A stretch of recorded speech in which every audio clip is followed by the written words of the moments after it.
Today I would like to read the newest blog post by Ambirge because it's brilliant.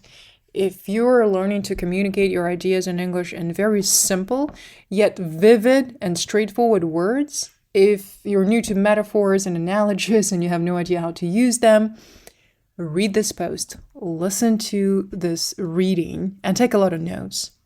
She is able to plant a very specific image in the head of a reader. So let's listen to this. I've got some uplifting advice today, and it's these 28 words. Please, for the love of overpriced Aperol spritzes worldwide, take your self-doubts, shove them into a sausage, and ship them out to sea before they drown you. In the 3,000 years since I've been, a blogger, which then became an online entrepreneur, which has now been rebranded as a creator, which is only marginally better, and still grates on my kidneys to say out loud because it makes you sound like a toddler with some crayon artwork, I can assure you of this profound truth.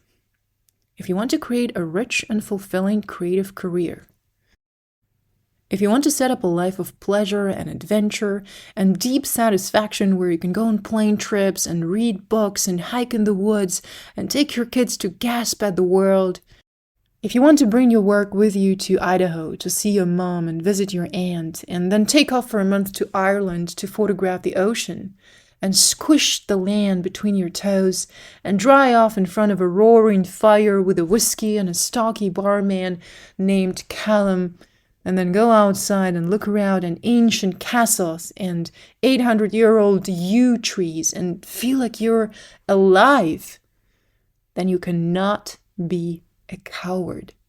You must learn how to stand up to your own brain. Because you know what brains do? Awful, terrible things. Your brain tells you you're fat. Your brain tells you you're dumb. Your brain tells you your work is not good enough. That whatever you put out will be disappointing garbage. That no one will want what you've made. That you're a delusional muppet. That you could never change for that. That you'll be awake at 3 o'clock in the morning, hanging your sweaty, undeserving neck over your computer, shamefully sending people refunds by the light of a flickering Coke machine in a Motel 6. Motel 6 makes it into every nightmare, am I right? Your brain will try to convince you of all the things you aren't. That you aren't witty enough, young enough, smart enough, cool enough, brave enough, important enough.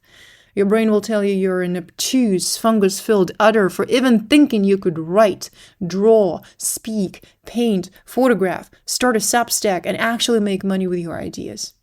Your brain will gaslight you and abuse you at every turn. Who do you think you are? It'll say. Nobody's going to pay money for that. You should really go back to doing what you know works. Everything that you hate.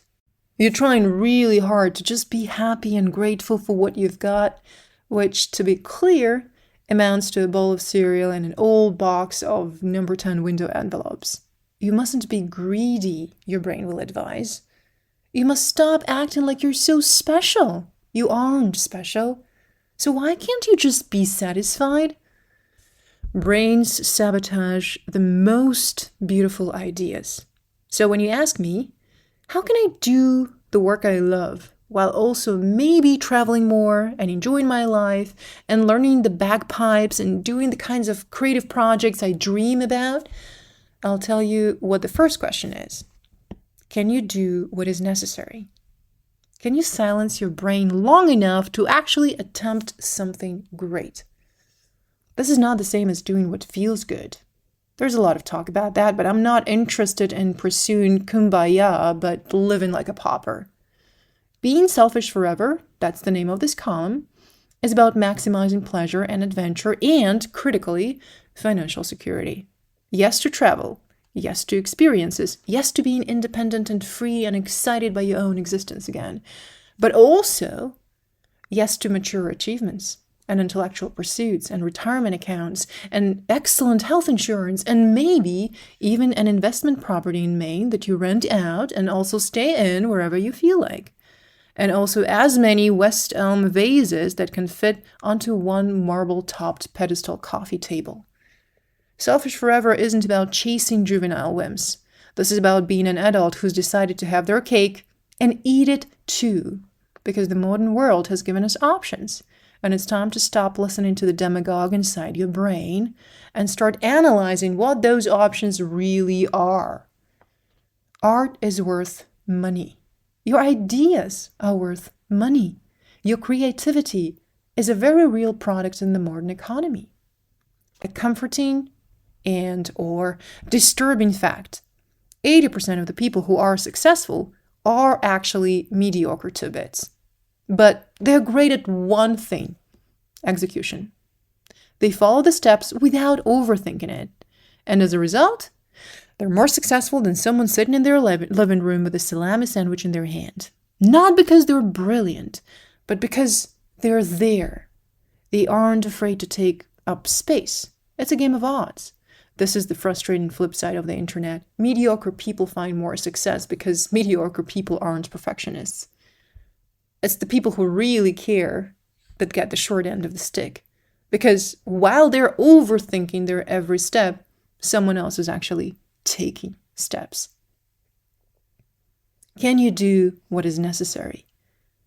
What is necessary is the work, regardless of what you think about it, regardless of how harshly you judge what you make, regardless of your own opinion as to whether it's any good. In a world that endlessly encourages us to trust ourselves, maybe the real thing we need is a new kind of trust.